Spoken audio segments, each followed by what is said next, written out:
24 আৰু NRD গ্ৰুপৰ উদ্যোগত ঢেকীয়াখোৱা বৰনামঘৰত অনুষ্ঠিত হোৱা ভাওনা প্ৰতিযোগিতাৰ আজি তৃতীয়টো দিন আৰু মই এক পৰিৱেশ দেখুৱাইছোঁ ইতিমধ্যে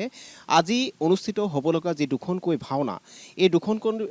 দুখন ভাওনাৰ ভিতৰত প্ৰথমখন ভাওনাৰ দল ইতিমধ্যে আহি পাইছেই ঢেকীয়াখোৱা বৰনামঘৰত আৰু এনেধৰণে আচলতে ধূপ দীপ লগাই এনেধৰণে গায়ন বায়নেৰে আদৰি আনিব বিচাৰিছে ভাওনাৰ দলটিক আৰু আজি যি কাৰ্যসূচী থাকিব এই কাৰ্যসূচী অনুসৰি যোৰহাটৰ লাহদৈগড় গোপালদেৱ শিল্পী সমাজে হংসধ্বজৰ কৃষ্ণ দৰ্শন সুধম্বাৰ মুক্তিলাভ ভাওনা প্ৰদৰ্শন কৰিব আৰু যি 4 বজাৰ লগে লগে আচলতে এই ভাওনা অনুষ্ঠিত হ'ব আৰু সেই অনুসৰি ভাওনা দলটি আহি উপস্থিত হৈছেহি ঢেকীয়াখোৱা বৰনামঘৰত আৰু মই পৰিৱেশ দেখুৱাইছোঁ এনেধৰণে আধ্যাত্মিক পৰম্পৰাৰ মাজেৰে ধূপ দীপ লগাই ভাওনাৰ দলটিক আদৰি অনা পৰিলক্ষিত হৈছে আৰু যিহেতু অসম লাইভ 24 তথা NRD গ্ৰুপৰ অধ্যক্ষ তথা পৰিচালন সঞ্চালক নৃপেন দাস ডাঙৰীয়াৰ একান্ত ইচ্ছাত এই ঢেকীয়াখোৱা বৰনামঘৰত 5 দিনীয়াকৈ যি ভাওনা প্ৰতিযোগিতা অনুষ্ঠিত কৰা হৈছে এই ভাওনা প্ৰতিযোগিতাত অসমৰ বিভিন্ন জিলাৰ পৰা অহা প্ৰায় 10খন ভাওনা অনুষ্ঠিত হৈছে আৰু এই প্ৰতিযোগিতাত অংশগ্ৰহণ কৰিছে আৰু তাৰে আজি তৃতীয়টি দিনত দেখা পোৱা গৈছে প্ৰথমখন ভাওনা প্ৰথম দৰ্শনীৰ যি ভাওনা অনুষ্ঠিত হ'ব এই ভাওনাৰ নাটক ইতিমধ্যে আহি পাইছে ভাওনা দলটিৰ সৈতে এনেধৰণে আধ্যাত্মিক পৰম্পৰাৰ মাজেৰে আচলতে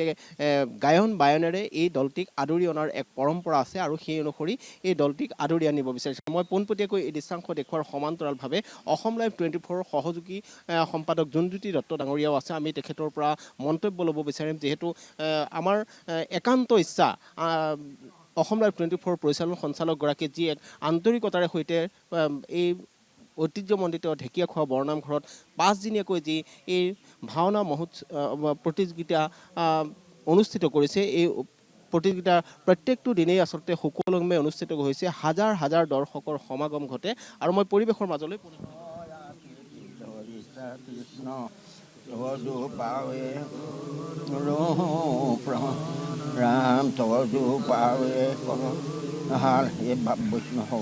আপোনাৰ হ'ব আহি ইয়াতেই আমাৰ ভাওনাৰ প্ৰতিযোগিতা ইয়াতে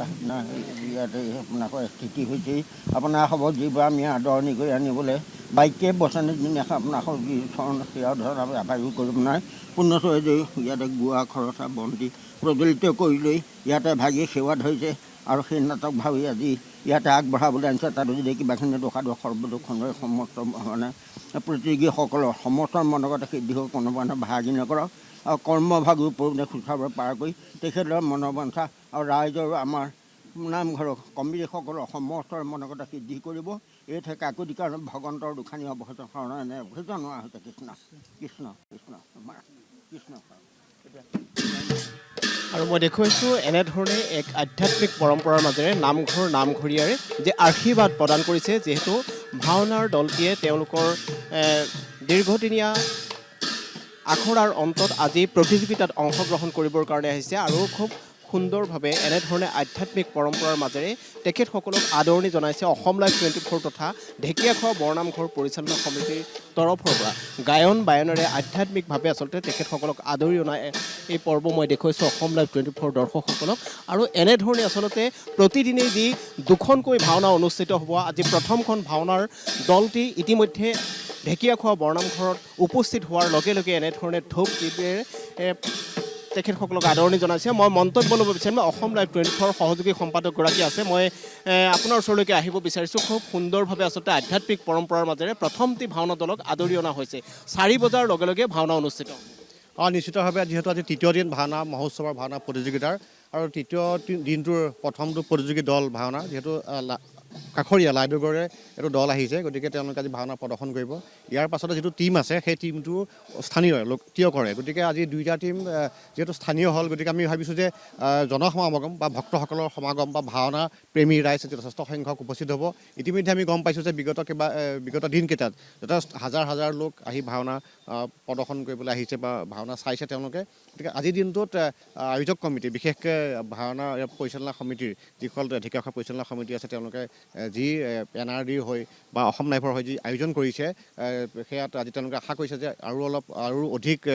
দৰ্শক উপস্থিত হ'ব, ৰাইজ উপস্থিত হ'ব আৰু তেওঁলোক অধিক অনুপ্ৰাণিত হ'ব। আৰু এইখিনিতে আমি জনাওঁ যে যিহেতু আমাৰ অসম লাইফ আৰু NRDৰ সৌজন্যত এই প্ৰতিযোগিতা চলি আছে আজি তৃতীয়টো দিনত, আৰু আমি যিধৰণে ৰাইজৰ সহায় সহযোগ পাইছোঁ বা যিসকলে ইয়াত ভাওনা প্ৰদৰ্শিত কৰিছে বা যিসকলে ইয়াত তেওঁলোকে চাবলৈ আহিছে, আমি তেওঁলোকক বিশেষভাৱে ধন্যবাদ জনাইছোঁ। যিহেতু ভাওনাৰ সংস্কৃতি বা অসমীয়া সংস্কৃতিৰ ৰক্ষাৰ ক্ষেত্ৰত ভাওনাৰ প্ৰদৰ্শনেই হওক বা ভাওনা চাবলৈ অহা সকলোৱে হওক, এই দুয়োটাই যথেষ্ট গুৰুত্বপূৰ্ণ ভূমিকা আছে। কাৰণ তেওঁলোকৰ যিটো চাবলৈ নাহে ভাওনা প্ৰদৰ্শন কৰি কৰা সকলৰ ধৰক মনৰ এটা ভাল নালাগিব পাৰে। গতিকে দুয়োটাই বা চাবলৈ অহা বা প্ৰদৰ্শন কৰিবলৈ অহা তেওঁলোকে আমাৰ কৃষ্টি ৰক্ষা কৰি আহিছে। গতিকে মই তেওঁলোকক বিশেষভাৱে আমাৰ NRD আৰু অসম লাইফৰ হৈ বিশেষভাৱে ধন্যবাদ জ্ঞাপন কৰিছোঁ। আৰু আমি সকলোকে আহ্বান কৰিছোঁ, যিহেতু 19 তাৰিখলৈকে চলি থাকিব, সকলোৱে আহক, ভাওনা চাওক, আমি নিমন্ত্ৰণ কৰিছোঁ সকলোকে। নিশ্চয়কৈ আচলতে আজি যিহেতু ভাওনাৰ তৃতীয়টো দিন আৰু এই ভাওনা প্ৰতিযোগিতাৰ মই দেখুৱাইছোঁ অসম লাইভ 24 দৰ্শকসকলক পোনপটীয়াকৈ, যিহেতু প্ৰথমটি ভাওনাৰ দল ইতিমধ্যে আহি ইয়াত উপস্থিত হৈছেহি আৰু কিছু সময়ৰ পাছৰ পৰাই 4 বজাৰ লগে লগে বিয়লি 4 বজাৰ লগে লগেই প্ৰথমখন ভাওনা ইয়াত অনুষ্ঠিত হ'ব। আৰু এই ভাওনা প্ৰতিযোগিতাত অংশগ্ৰহণ কৰিবৰ কাৰণে আচলতে যিটি দল ইয়াত উপস্থিত হৈছে তেখেতসকলক আধ্যাত্মিক পৰম্পৰাৰ মাজেৰে ইয়ালৈ আদৰণি জনোৱা হৈছে। আৰু আমি প্ৰত্যেককে আচলতে আদৰণি জনাইছোঁ, প্ৰত্যেকগৰাকী ভাওনা প্ৰেমী ৰাইজক আচলতে অসম লাইভ 24 তৰফৰ পৰা আজিৰ এই ভাওনা উপভোগ কৰি তেওঁলোকৰ নয়ন সাৰ্থক কৰিবৰ কাৰণে আহ্বান।